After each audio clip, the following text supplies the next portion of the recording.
وداعيا إلى الله بإذنه وسراجا منيرا صلى الله تعالى عليه وعلى آله وعلى أصحابه وبارك وسلم تسليما كثيرا كثيرا أما بعد أعوذ بالله من الشيطان الرجيم بسم الله الرحمن الرحيم من عمل صالحا من ذكر أو أنثى وهو مؤمن فلنحيينه حياة طيبة ولنجزينهم أجرهم بأحسن ما كانوا يعملون.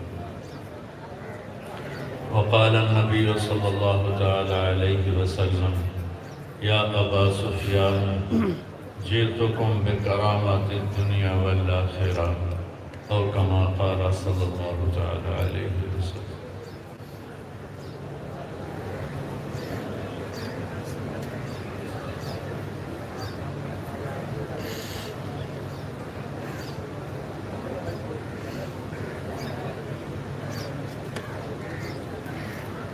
میرے محترم بھائی اور دوستو، اللہ تعالیٰ آپ کو جزائے خیر دے. آپ بڑی دور دور سے آتے ہیں. یہ اللہ اس کے رسول کی محبت ہی ہے. ہمارے پاس تو کچھ نہیں آپ کو دینے کے لیے سوائے دعا کے کہ اللہ آپ کی دنیا اور آخرت اچھی کر دے، آپ کو آپ کی نسلوں کو آباد رکھے، انشاءاللہ رکھے.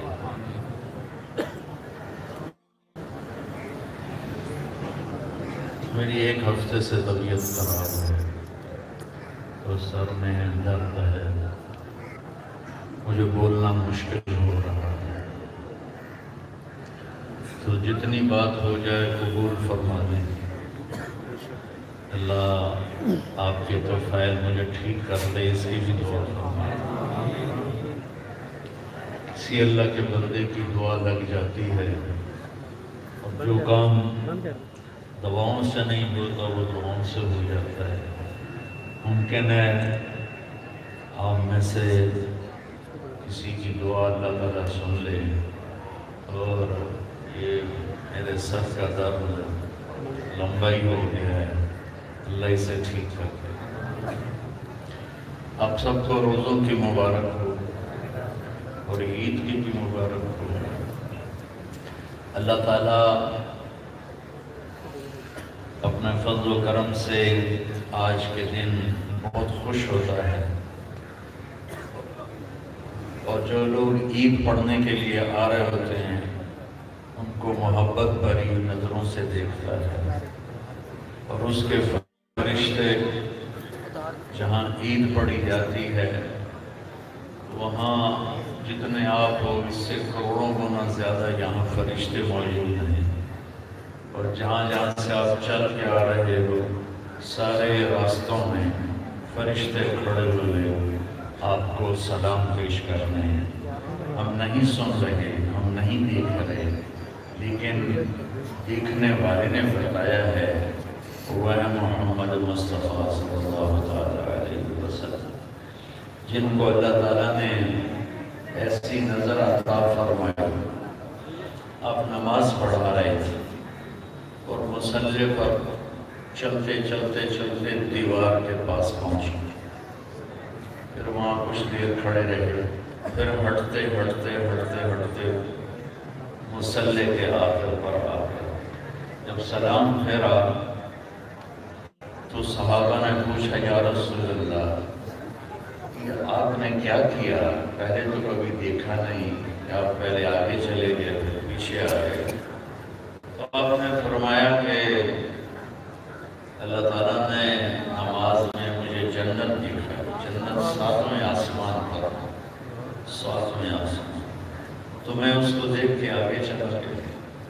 پھر اللہ نے دوزخ دکھائی تو اس کو دیکھ کے میں پیچھے آ گیا. یہ اس ہستی کے فرمان ہے جس کی نظر آسمانوں کو چیر کے اوپر تک دیکھ سکتے. اور جنت تو چھوٹی سی چیز ہے. میرے نبی نے اپنی سر کی آنکھوں سے اپنے اللہ کو دیکھا ہوا. تو جس نے اللہ کو دیکھا ہو ان کے لیے جنت بہت چھوٹی چیز ہے. تو